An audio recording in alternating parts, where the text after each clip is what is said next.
grew up in the St George area in Sydney, and I remember at school I did a lot of plays and I was in the debating team, but it's funny, I never really felt all that confident within myself. I did know though from a really early age that I wanted to be a journalist. I always loved writing. When I was in my last year of high school, I had a major spinal operation for a condition called scoliosis. It's a sideways curve of the spine. And I remember I was in a full plaster body cast for 6 months, and I'd been in a back brace for 2 years before that. So that had a big impact on my teenage years growing up. Eventually I did get into journalism. I got a cadetship at Radio 2CH in Sydney, which at the time was the #1 rated station in Sydney. And I was the first female cadet journalist they'd ever hired. And I remember as a female, I was not allowed to read the news, but I was allowed to read the weather and the stocks. I stayed in radio for quite a few years, and then I moved into television, which was a great learning environment.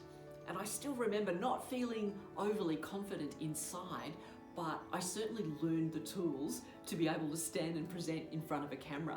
I spent many years in television, and it really gave me a front row seat in life. I got to cover all kinds of stories, everything from giant vegetables to major crime stories, and I also got to interview prime ministers and celebrities, so that was pretty exciting.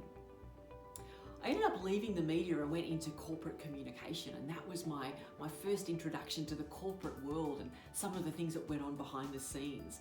And I spent a lot of time managing issues and crises in government departments, in local councils, and working with all kinds of different people. And I really got to see that a lot of organisations didn't have much of an idea of how to put their best foot forward. They really waited until problems built up and they had a crisis on their hands. So that was an interesting learning experience as well. A huge highlight for me was being an announcer at the Sydney 2000 Olympic Games. It was such an exciting experience, announcing in front of an audience of 20,000 people at the hockey stadium and millions watching on television. And I really learned a lot there about managing nerves in the moment and how to really be present and calm in front of a microphone when you've got that much focus on you. That really has been a huge highlight of my career. Another situation that's had a huge impact on me is my partner Mike being critically injured in a motorbike accident in 2010. So he ended up in a wheelchair for a while, and I became his carer, which gave me a completely new appreciation for anybody who is a carer. And at the time, doctors were telling us that he'd never walk properly again and our lives would never be the same. But Mike is a particularly determined person, and not only did he learn to walk again, but he went on to take up a new sport, which is surf ski paddling, and got onto the Australian team and went on to win a medal at the World Championships, which was just this incredibly exciting experience. And now I get to travel to amazing places all over the world and watch him compete. And that inspired us to write a book called Disrupt Your Life, which is telling the story of our journey from Mike's injury to going on to that achievement and the steps we followed, and the importance of setting those goals and taking those regular steps and actions toward those goals. So that's a book, and it's also a conference presentation that we do. Nowadays in my business, I work with people in all different sectors, but generally they have one thing in common.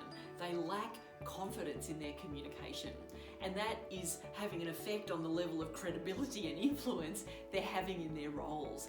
And one of the things that brings me the most joy is working with people who don't feel very confident and seeing the transformation as they're able to step into their power and realize that they are able to communicate with confidence. It's a matter of learning certain tools, just like I've done. I have a great time working with current leaders, people who aspire to be leaders, and also whole organisations that want to build their reputation, want to build the way that all of their team members communicate.